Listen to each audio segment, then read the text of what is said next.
আসসালামু আলাইকুম বন্ধুরা, কেমন আছেন সবাই? কমেন্ট করে জানাবেন। আজকে খুবই ইম্পর্টেন্ট ভিডিও আপনাদের সাথে শেয়ার করব। আশা করছি বন্ধুরা আপনারা একটু হলেও উপকৃত হবেন। তো যদি ভিডিওটা প্রথম থেকে ভালো লাগে শেষ পর্যন্ত সাথে থাকবেন। আর এখানে আমি কিছু ফল নিয়ে নিয়েছি। তার ভিতরে আছে আমাদের দেশি সবুজ মালটা, লেবু আছে, আর সবজির ভিতরে আছে গাজর। তো গাজরটা সবজি ফল যাই হোক দুইটার মাঝামাঝিতেই আছে। আর একটা জারে আমি কিছুটা পানি নিয়েছি। তো পানির ভিতরে হচ্ছে আমি যেগুলো আমি স্লাইস করে কেটে নিয়েছি সেগুলো দিয়েছি। এবং এর সাথে আরও একটু হেলদি করার জন্য আমি এর ভিতরে চিয়া সিড ব্যবহার করেছি। আপনারা চাইলে চিয়া সিডটা না ব্যবহার করতে পারেন। যারা চিয়া সিড পছন্দ করেন না তারা এখানে চিয়া সিড দিবেন না।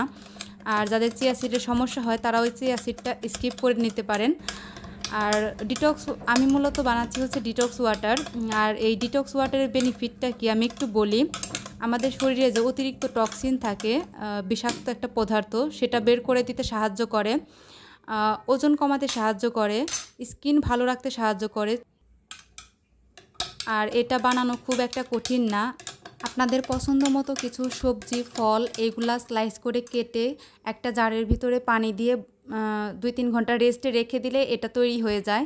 তবে এটা খাওয়ার একটা নিয়ম আছে, সেটা হচ্ছে সকালের নাস্তা করার মিনিমাম 30 মিনিট থেকে 1 ঘন্টা পর থেকে খাবেন। আর এটা দিনে 2 থেকে 3 গ্লাসের বেশি খাবেন না, কারণ এটার কিছুটা সাইড এফেক্ট আছে। অতিরিক্ত যদি শরীর থেকে পানি বের হয়ে যায় তাহলে শরীরটা দুর্বল লাগতে পারে এবং অনেকের আছে বমি বমি ভাবও হতে পারে। তো যাই হোক, আপনারা একটু যে কোনো জিনিস বেশি খাওয়া কোনোভাবেই শরীরের জন্য ভালো না। তো পরিমাণ মতো খেলে অবশ্যই এটার বেনিফিট আপনারা পাবেন, ভালো বেনিফিটটাই পাবেন। আর আপনারা যদি ওজন কমানোর জন্য যে ডিটক্স ওয়াটারটা আছে সেটার রেসিপি দেখতে চান তাহলে আমাকে কমেন্ট করে জানাবেন। আমি চেষ্টা করব ভিডিওটা শেয়ার করার জন্য। আজকের মতো এখানেই বিদায় নেব। আপনাদের কাছে কেমন লাগলো ভিডিওটা কমেন্ট করে জানাবেন। যদি ভালো লাগে একটা লাইক করে দেবেন। আর পরবর্তী ভিডিও দেখার জন্য আমার সাথেই থাকবেন। আজকের মতো বিদায় নিচ্ছি। আল্লাহ হাফেজ।